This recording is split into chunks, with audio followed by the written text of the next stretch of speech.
Ladies and gentlemen, hey, hi, how you doing? Welcome back to the channel. Thank you so much for stopping by. We just saw obviously the season 1 reloaded update within Warzone, which ended up adding in a decent amount of weapon updates and new changes, buffing and nerfing various different options. But then just yesterday, we ended up seeing another new major meta update go out that ended up nerfing the Interceptor and the Swarm, two of the most problematic and dominant weapons in the game. And so today I wanted to go through and fully give you guys the new top 10 best loadouts after all of the weapon updates have now been applied. So initially, just starting off here, first want to go through the perks and equipment because this is the same on every single one of my loadouts. Initially, smokes, in my opinion, are by far the best tactical. They can give you instantaneous cover whenever you need it, which is fantastic. And then as far as the lethals go, really just depends on what mode you're playing. If you're playing Resurgence often, throwing knives are going to be the go-to. You get those insta finishes.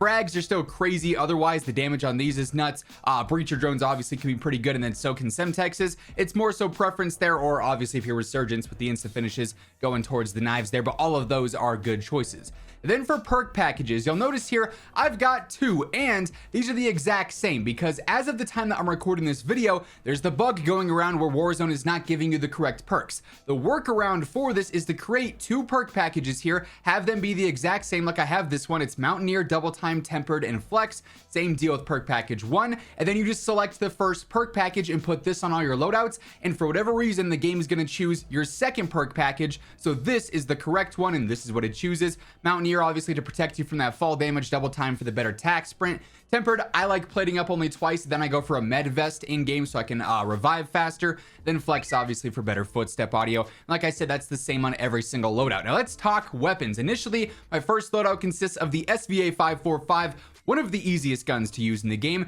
and the Striker, one of the most forgiving weapons in the entire game. So for the SVA, you could use this setup in semi-auto or full auto. If you want to go for the hyper burst with like no recoil, that's great. If you want to use it in full auto where it's a little bit easier on your trigger finger, it's also phenomenal there. I got the 2.5 times Eagle Eye optic, but as always with optics, always go for your preference. Whatever you're the most comfortable with, always run that.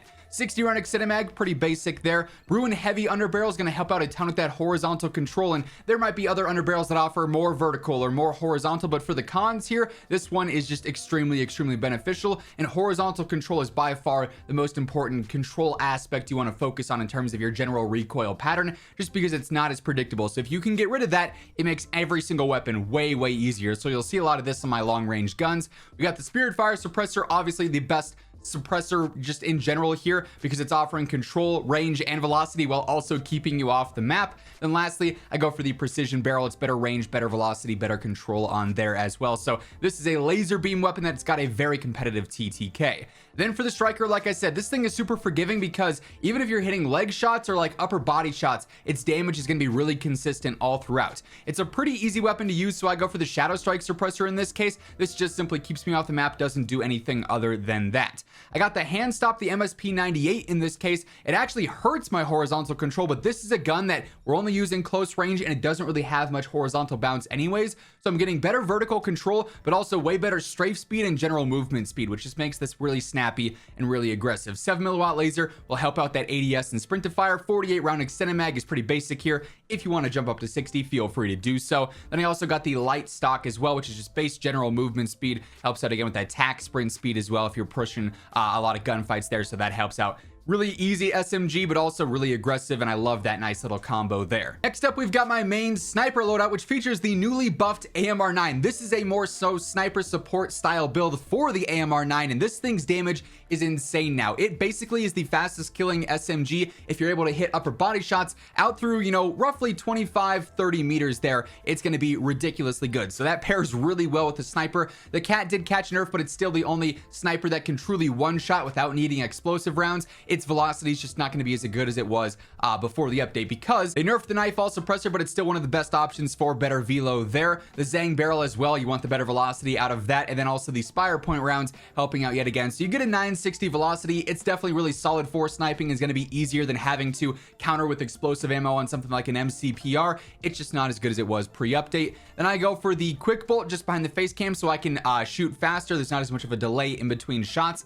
And then either you could go for the Rubberized Stock Pad. This is just base general movement speed that helps out there. So if you have this out as your primary a lot and you run around with it, that helps. If you just want a faster ADS, go for the tactical stock pad there. Either or is really good. And of course, if you want a full-on screenshot, go ahead and go with that. I'll hide the face cam so you can see all 5 attachments. And then, like I said, this AMR9 is great for sniper support. So initially here, the 50 round mag's kind of a no-brainer. This is not a fast SMG though. Its sprint to fire is really bad, so I'd avoid using 100, as enticing as it might be. I also go for the reflector sight here, especially for sniper support. I don't love these irons in like the mid-range, so that just helps makes things clearer there. I go for the 7 milliwatt laser because I don't have a muzzle category here, and that's because I'm using an integrated suppressor barrel. This is the Nimbus 6, helps out with your range and velocity, makes it even better for sniper support, and it keeps you off the radar on very minimal cons here. 7% to ADS speed and about 8% to sprint to fire is not a huge deal, so it's actually feeling pretty good there. Then I go for the hand stop. This is a relatively easy weapon to use with these attachments on there, so I go ahead and I like the mobility benefits that you do gain back out of this. Still keeps it aggressive for the close range, but it's obviously optimized for some of that mid-range as well. Definitely well worth using this post-update. Next up, we got one of my favorite setups, the Swarm, which did catch a nerf, but in its first damage range, it's still very good. And then the Meta Ram setup, the Iron Sight build here that is just phenomenal for all styles of engagement. This is a super low recoil build. Still are suppressed here, so we're staying off the minimap with the Spirit Fire on there. I go for the Cormark Heavy 40, better range, better velocity, better control, better pizza as always, keeping you nice and accurate over range. Heavy underbarrel yet again here, no real changes there. The 60 round drum, there is a bit of a faster fire rate here, so that extra ammo certainly comes in handy. And then I go for the 3.4 pad stock, which is just general recoil control for very minimal cons yet again. So this thing shoots straight and it hits hard. It's got the best in class TTK for the assault rifles currently. Then the Swarm setup, we're primarily basing this around like 6 to 10 meters. That's roughly that first damage range where this thing's gonna have a really good TTK still. Outside of that, it's definitely nerfed with this past update. So I got the NIDAR model 2023 scope on here. It's like a yellow dot. I feel like I'm very accurate with this, but if you like the iron sights, you could always switch out for a laser or a stock if that's more your style. I do use the 100 round drum. Like 50 works just fine, but 100 is just so satisfying, and especially because this is nerfed now, the damage being less, you don't ever have to worry about not having enough bullets with this. Like this can take on any situation just fine. I do have the hand stop on here still to keep it nice and snappy and aggressive because we are slowing it down so much, including the Jack BFB and obviously hurting that mobility across the board with the sprint to fire, the strafe speed. It also hurts your visibility on the mini map in a way.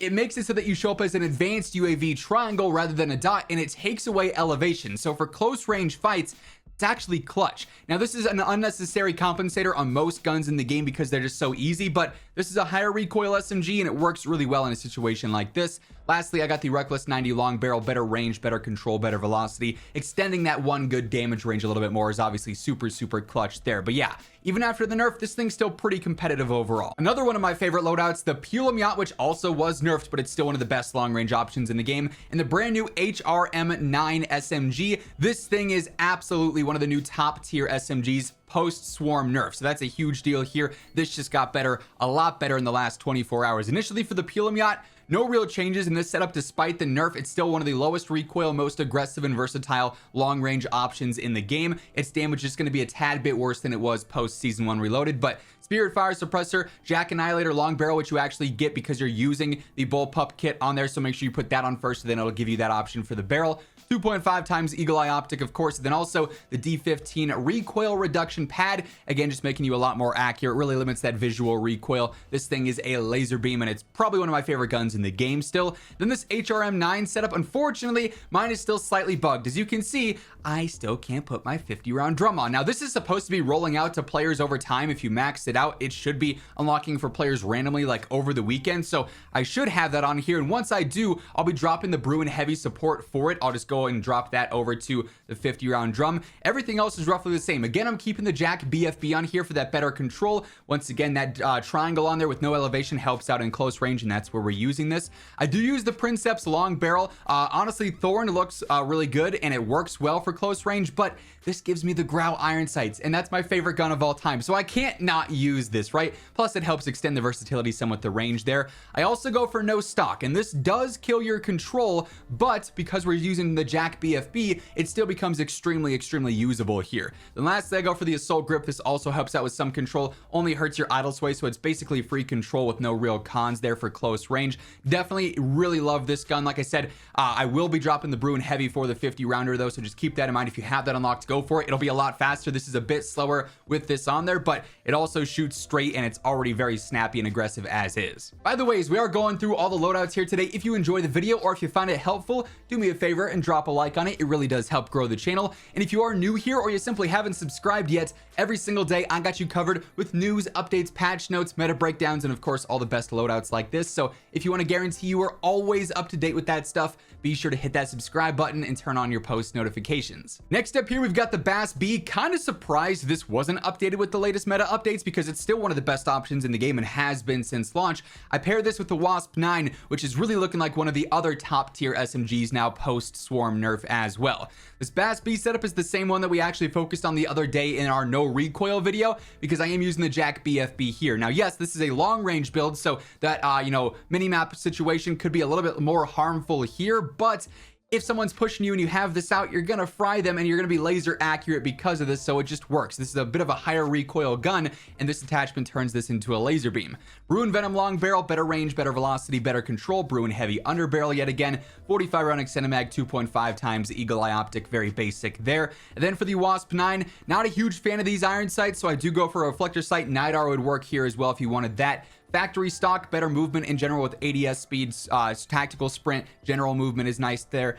40 round mag, you could also jump up to 50 if you wanted to. The fire rate's not all that fast here, so to me 40 is pretty sufficient and it's a little bit faster there. DR6 hand stop yet again, and then just because this is a super easy SMG, you don't really need added control or anything, so I just go for Shadow Strike Suppressor, and that works just fine on there, keeping me off the minimap, so I'm nice and stealthy. That said, obviously if you've got the BAS-B out, you're going to be showing up, so just be mindful of that. And of course, you can mix and match all the primaries and secondaries here as we're kind of going through outside of sniper support, which is a bit more specific. But this next loadout here, MCW 6.8 Rival 9. Rival 9 feeling really snappy, really aggressive still. I love that. Its mobility is phenomenal. And the MCW 6.8, it's looking like the best marksman rifle post interceptor nerf now. It's got bigger ammo capacity, which I need to update on this specific loadout, but also you can spam it a little bit faster as well, so it's a tad bit more forgiving. So initially the 30 round mag is sufficient. It's already better than what the interceptor offers, but why not jump up to the 60 round drum there? That's all the ammo in the world. Makes it feel like you can just spray and pray forever, and you're going to be doing heavy damage while doing so. Bruen heavy support is especially important here because while you're getting the better control here when you're spamming, it also helps out with stability. So